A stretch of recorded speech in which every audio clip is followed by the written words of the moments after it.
আগামী 5ই জুলাই একটা Indian cinema যার নাম হচ্ছে কিল সেটা রিলিজ হতে যাচ্ছে। ইতোমধ্যে মুভিটি টরন্টো ফিল্ম ফেস্টিভ্যালে দেখা গিয়েছে। তাছাড়াও রোটেন টমেটোসে সে 100% রেটিং পেয়েছে। তাছাড়াও ট্রেলারের মধ্যে আমরা যে ব্রুটাল সিনগুলো দেখতে পেয়েছি, এর আগে শুধুমাত্র অ্যানিমেল মুভিতে মেবি আমরা এরকমটা দেখেছিলাম, কিন্তু যা মনে হচ্ছে এবারের এই কিল মুভিটা মেবি অ্যানিমেল সিনেমাকেও হার মানাবে। তাহলে চলুন কথা বলা যাক মুভিটির ট্রেলার সম্পর্কে। এই মুভির প্রডিউসার নিজে জানিয়েছেন যে ইন্ডিয়াতে নাকি এর আগে এরকম ভায়োলেন্স সহ কোনো মুভি আজ পর্যন্ত রিলিজই হয়নি, এটাই এর প্রথম। আগেই বলে রাখি, এই মুভিতে আপনি কোনো চরম লেভেলের টুইস্ট অথবা একদম কড়া লেভেলের গল্প দেখতে পাবেন না, শুধু দেখতে পাবেন অ্যাকশন সিকোয়েন্স গুলো। আর আমার যতটুকু মনে হয় সেটাই আপনি যতটা পরিমাণে এনজয় করবেন তা পয়সা উসুল হয়ে যাবে। যেই পরিমাণ ব্রুটালিটি এবং অ্যাকশন সিকোয়েন্স গুলো এর ট্রেলারের মধ্যে দেখানো হয়েছে, এই পরিমাণ যদি মুভির মধ্যে থাকে, অবশ্য ট্রেলারের থেকে মুভিতে বেশিই থাকবে এটা জানা কথা। যদি এরকমটা ঠিকঠাক থাকে তাহলে ভাই মার্কেট কাঁপাতে চলেছে এই মুভিটা।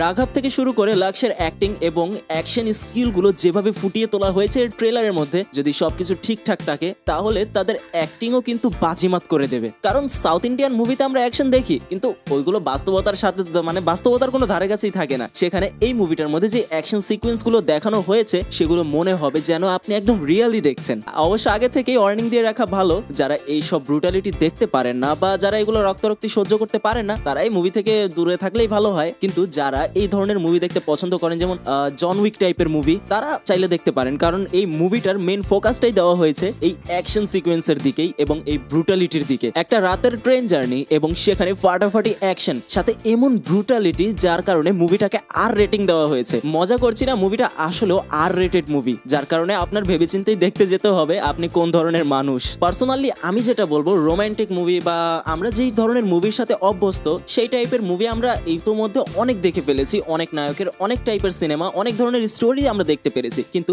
মাঝে মাঝে মার্কেটে এরকম আর রেটেড ব্রুটাল মুভি আসাটা দরকার। কারণ প্রতিদিন তো মিষ্টি জাতীয় খাবার খেলে ভালো লাগে না, মাঝে মাঝে ঝালও খেতে হয়। সেখানে মার্কেটে আর রেটেড মুভি কতটা জনপ্রিয় সেটা জন উইক সিরিজটা দেখলে আপনি বুঝতে পারবেন। জন উইক এই পর্যন্ত ব্রুটালিটির দিক থেকে নিজের একটা আলাদা জায়গা তৈরি করে নিয়েছে। সেখানে আমাদের পার্শ্ববর্তী দেশ ইন্ডিয়া যখন এরকম আর রেটেড কিছু মুভি নিয়ে আসে, সেটা অবশ্যই অ্যাপ্রিসিয়েট করার মতো। সিনেমার মেন ক্যারেক্টারকে আমরা এর আগে হয়তোবা তেমন একটা দেখিনি, অনেকে চিনবেনও না হয়তো, কিন্তু সে যেই পারফরমেন্স দেখিয়েছে, তাকে যদি জন উইক সিনেমার মেন ক্যারেক্টারের মতো জামা কাপড় পরিয়ে দেওয়া হতো তাহলে হয়তোবা অনেকেই বলতো এ তো জন উইকের সেকেন্ড ভার্সন।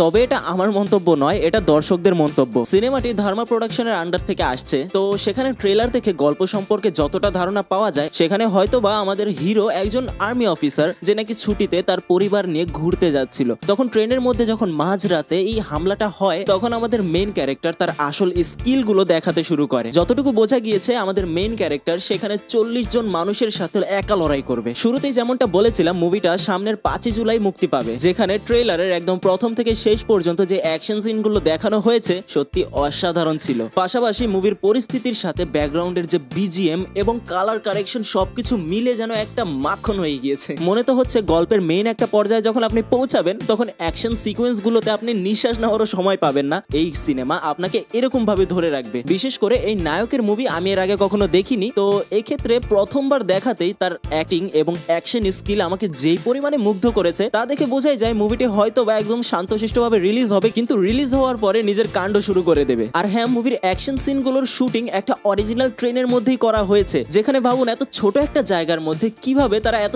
সুন্দর করে বিষয়টাকে ম্যানেজ করলো। ট্রেনের টয়লেট কতটা ছোট হয় সেটা তো জানেনি, কিন্তু সেখানেও যে পরিমাণ অ্যাকশন সিন দেখা গিয়েছে সেটাও সত্যি অবাক করার মতো। তবে এখানে এমন অনেক কিছুই দেখানো হয়েছে যেটা হয়তো একজন স্বাভাবিক মানুষ সহ্য নাও করতে পারে, কারণ এখানে ব্রুটালিটি অনেক, আর তাই এই মুভিটাকে আর রেটিং দেওয়া হয়েছে। তো আপনি বুঝে শুনে এই মুভিটা দেখতে যাবেন যে আপনার জন্য এই মুভি উপযুক্ত কি না। সত্যি বলতে মুভিটি রিলিজ হওয়ার পরে অডিয়েন্স যখন মুভিটা দেখবে, তখন অবশ্যই তারা বলবে যে এইভাবে কে খুন খারাপি করে। হয়তোবা হিরোর এরকম ব্রুটালিটি দেখে অনেকে তার প্রতি একটু অন্যরকম মনোভাবও রাখতে পারে, কিন্তু কি করার, মুভিটা তৈরি করা হয়েছে এই বিষয়টার উপর ভিত্তি করে, তো সেখানে এরকম ব্রুটালিটি থাকবে না তো আর কি থাকবে। তো যাই হোক, ভারতীয় মুভি হিসেবে বিষয়টা আমার কাছে একটু অভিনব মনে হয়েছে, নতুন কিছু মনে হয়েছে। সবসময় একই রকম মুভি দেখতে দেখতে যারা আসলে বোর ফিল করছিলেন তাদের জন্য মুভিটা বেস্ট হতে পারে। আর আবারও বলে রাখছি, যারা মুভিটা দেখবেন তারা বুঝে শুনেই দেখবেন, কারণ এই মুভিটা সবার জন্য সুইটেবল নয়। আর এজন্যই এই মুভিটার ক্ষেত্রে আর রেটিং দেওয়ার কথাটা আমি বারবার উল্লেখ করছি। তা আজকের ভিডিও এখানেই শেষ করলাম। আমাদের এটা একটা নতুন সিরিজ যেখানে বিভিন্ন মুভির রিভিউ করা হবে, সেজন্য আপনি নিচে কমেন্ট করে আমাদেরকে অবশ্যই জানান যে আমরা কিভাবে আমাদেরকে আরো ইমপ্রুভ করতে পারি বা আমরা এই সিরিজটাকে কন্টিনিউ করব কি না। এই সিরিজে ইন্ডিয়ান মুভি থেকে শুরু করে বাংলা মুভি, এমনকি বাইরের কান্ট্রিগুলোরও কিছু কিছু হাইপ ক্রিয়েট করা মুভিগুলোকে আমরা রিভিউ করব আর আপনাদের জানাতে চেষ্টা করব যে কোন মুভিটা আপনাদের দেখা উচিত, কোনটা উচিত নয়। তা অবশ্যই লাইক করে সাথেই থাকবেন, ফলো করে পাশেই থাকুন জুম বাংলার।